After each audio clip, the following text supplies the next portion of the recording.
Morning now 9:45 time. அவங்க 9:30க்கு 24,500ங்கிற லெவலில் இருந்தது மார்க்கெட்டு. அங்கேருந்து அப்படியே ஒரு 60 பாயிண்ட்ஸ் மார்க்கெட் மேலே மூவ் ஆகிடுச்சு. ஸோ என்னுடைய மீடியன் ஜோன் அப்படிங்கிற அந்த ரேஞ்ச் 24,550 டு 24,565. இப்போ அந்த ரேஞ்சையும் வந்து மார்க்கெட் ஹோல்டு பண்ணுது. ரெசிஸ்டன்ஸ் 24,600 அந்த லெவலில் டச் பண்ணுறதுக்கும் மார்க்கெட் ரெடியாக இருக்குது. ஸோ 24,550, 565 அந்த ஜோன்லேருந்து மார்க்கெட் திரும்பினால் புட்டுன்னு சொன்னேன். இது வரைக்கும் மார்க்கெட் திரும்பலை. So market still going up side தான்.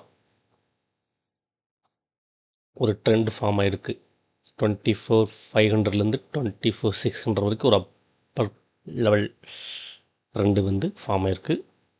இப்போ 24,600லேருந்து மார்க்கெட் ரிவர்ஸ் ஆகுமா அப்படிங்கிற ஒரு எக்ஸ்பெக்டேஷன் க்ரியேட் ஆகுது. நான் 9:30 வீடியோவில் சொன்ன மாதிரி தான் ஓஏ டேட்டா இன்றைக்கி நம்பி வந்து நம்ம ட்ரேடு எடுக்கிறது ரிஸ்க்குங்க. அரௌண்ட் 9:30 AM உங்களுக்கு ஓஏ டேட்டா பியூர் பேரிஷாக இருந்தது. ஃபுல்லாக கால் ரேட்டஸ் டாமினேட் பண்ண மாதிரி இருந்தது. பாருங்கள் எப்படி ஷிஃப்ட் ஆகிருக்குன்னு ஓஏ டேட்டா சடனாக ஷிஃப்ட் ஆகிருக்குது. புட் ரேட்டர்ஸ் வந்து 24,500 ரொம்ப ஸ்ட்ராங்காக டாமினேட் பண்ணிட்டாங்க.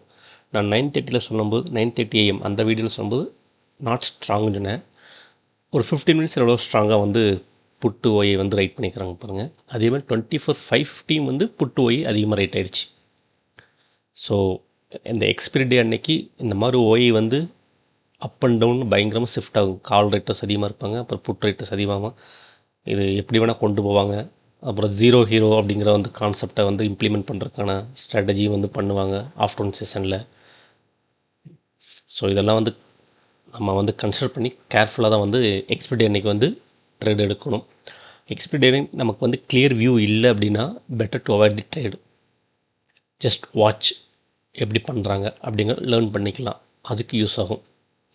இப்போ என்னோடய வியூ வந்து பேரிஸ் அப்படிங்கிறத வந்து நான் எடுத்துட்டேன், நியூட்ரல் ஆகிட்டேன். ஏன்னா சடனாக ஒரு 15 மினிட்ஸில் புட்டு அதிகமாக ரைட் ஆனதுனால இனி எப்படி போகுங்கிறது நம்ம கொஞ்சம் கேர்ஃபுல்லாக தான் பார்க்கணும். ஸோ இனி நான் புட்டு போகிற அந்த இதுவும் இல்லை. பாருங்கள் என்னுடைய இந்த ட்ரெண்டு சேனல் நம்ம இப்போ தான் ட்ரெண்டு ஒன்று இருக்குது, அதை பிரேக் பண்ணணும்னு நினச்சோம். ஸோ இந்த 25,550, 565 ரேஞ்சிலேருந்து மார்க்கெட் டவுன் ஆகிட்டு, பட் இது ஸ்ட்ராங்காக மறுபடியும் கீழே வருமா அப்படிங்கிறது கேட்டால் அது டவுட். ஏன்னா 24,500 புட்டு ஓய் அதிகமாக அந்த ரைட் பண்ணிட்டாங்க. ஈவன் 24,500லேயும் புட்டு ஓய் அதிகமாக ரைட் ஆகிருக்கிறாங்க. ஈவன் இன்றைக்கி டேட்டா சேஞ்ச் இன் ஓயிலையும் அதே தான் நடக்குது சினாரியோ.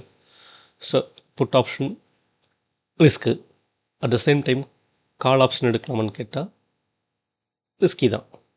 ஸோ பெட்டர் காம் டவுனாக இருந்து வாட்ச் பண்ணுறது நல்லது. தேங்க்யூ.